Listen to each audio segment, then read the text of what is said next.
ইসলামী আন্দোলনের সিনিয়র নায়েবে আমির মুফতি সৈয়দ মোহাম্মদ ফয়জুল করিম বলেছেন, আওয়ামী লীগ হল শাহী চোর চাঁদাবাজ আর বিএনপি ছেঁচড়া চাঁদাবাজ।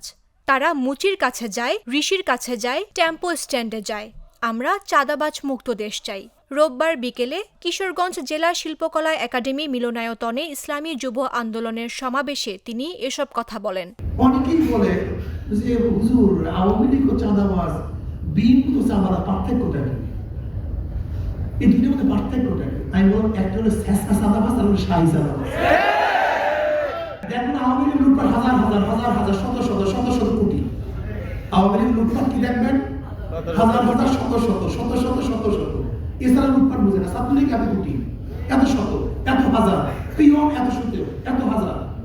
এরা হলো শাহী চোর, শাহী চাঁদাবাজ। আর একদল আছে ছেঁচড়া চাঁদাবাজ। মুফতির কাছে যায়, ঋষির কাছে যায়,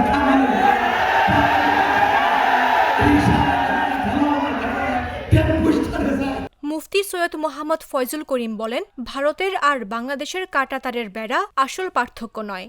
মূল পার্থক্য হল আদর্শ আর নীতির। এদেশ মুসলমানদের দেশ, এটাই হলো বড় পার্থক্য।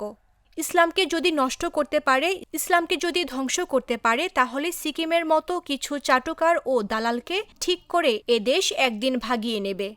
ভারত থেকে আমাদের দেশে আলাদা কাঁটাতারের বেড়া নামিয়া, ওই কাঁটাতারের বেড়া কিন্তু আসল পার্থক্য না।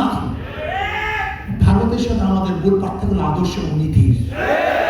মুসলমানদের দেশ, এই বড় পার্থক্য। এই বেড়া ইসলামকে নষ্ট করতে পারে, ইসলামকে ধ্বংস করতে পারে, তাহলে সিকিমের মতো লেন্দুর মতো কিছু চাতুকার এবং দালালকে ফিট করে এদেশকে একদিন না একদিন ভারত বানিয়ে ফেলবে। আমরা জানেন না, কাশ্মীর সময় স্বাধীন ছিল, ভারত দখল করেছে। হায়দ্রাবাদ এক সময় স্বাধীন ছিল, ভারত দখল করেছে।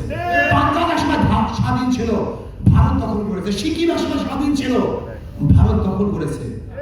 ঠিক তদ্রুপ এই দেশকে দখল করার চক্রান্ত করতেছে। আপনি কি দেখছেন? ভারত থেকে যে মানচিত্র বের করছে, এর মধ্যে বাংলাদেশকেও তাদের মধ্যে নিয়ে নিয়েছে। মারাত্মক অবস্থা।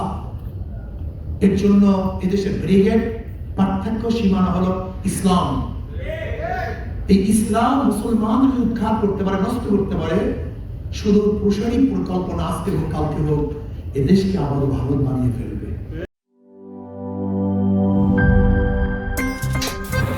আমার একটা স্মার্ট সিদ্ধান্তে 25% গ্যাসের খরচ কমেছে। ভাবছেন কিভাবে?